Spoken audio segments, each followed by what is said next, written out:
നമ്മൾ അബ്രോഡ് വന്നത് എന്തിനാണ്? കടം തീർക്കാൻ. കടം എന്തിനാണ് വന്നത്? അബ്രോഡ് വരാൻ. ഹലോ ലിറ്റിൽ മോൺസ്റ്റേഴ്സ്, എന്തൊക്കെയുണ്ട് വിശേഷം? എല്ലാവരും സുഖമായിട്ടിരുന്നു വിചാരിക്കുന്നു കേട്ടോ.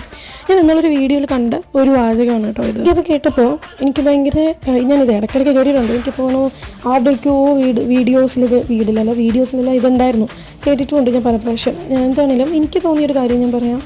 നമ്മൾ അബ്രോഡ് വന്നത് കടം തീർക്കാനല്ല. കടം എടുത്തു വന്നത് നമ്മുടെ പൈസ ഇല്ലാത്തതുകൊണ്ടും നമ്മുടെ പാരമ്പര്യമായ സ്വത്തൊന്നും ഇല്ലാത്തത് കൊണ്ട് നമുക്ക് ലോൺ എടുത്തിട്ടേ വരാൻ പറ്റുള്ളൂ.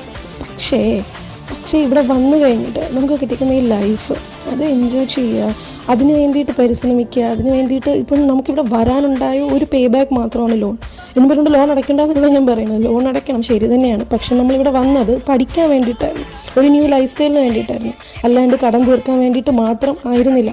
നമുക്കിവിടെ പല കാര്യങ്ങളും എൻജോയ് ചെയ്യാൻ പറ്റി. ഞാൻ ജീവിതത്തിൽ ആദ്യമായിട്ട് എൻ്റെ ഇംഗ്ലീഷ് സിനിമ ഞാൻ തിയേറ്ററിൽ പോയി കണ്ടു. മൈക്കിൾ എന്ന് പറഞ്ഞിട്ട് നമ്മുടെ മൈക്കിൾ ജാക്സൻ്റെ സിനിമ. പലയിടത്തും ഞാൻ ട്രാവൽ ചെയ്തു ഫ്രണ്ട്സിൻ്റെ കൂടെ. ഞാൻ ഇന്ന് വരെ ഞാൻ ട്രിവാൻഡ്രത്തുണ്ടായിട്ട് ശംഖുമുഖം ബീച്ച് വരെ പോലും പോയിട്ടില്ല. ഞാൻ നേപ്പിയർ വരെ പോയി. സോ ഇനി തമാശയ്ക്ക് പോലും അബ്രോഡ് വന്നത് കടം തീർക്കാൻ വേണമെന്ന് മാത്രം പറയരുത് കേട്ടോ. നമ്മൾ പഠിക്കാൻ വന്നു, നമ്മൾ ജോലി ചെയ്യാൻ വന്നു, പുതിയൊരു ലൈഫ് സ്റ്റൈലേ പഠിച്ചു. അപ്പോൾ ശരി, എന്തായാലും ബൈ ബൈ, സീ യു.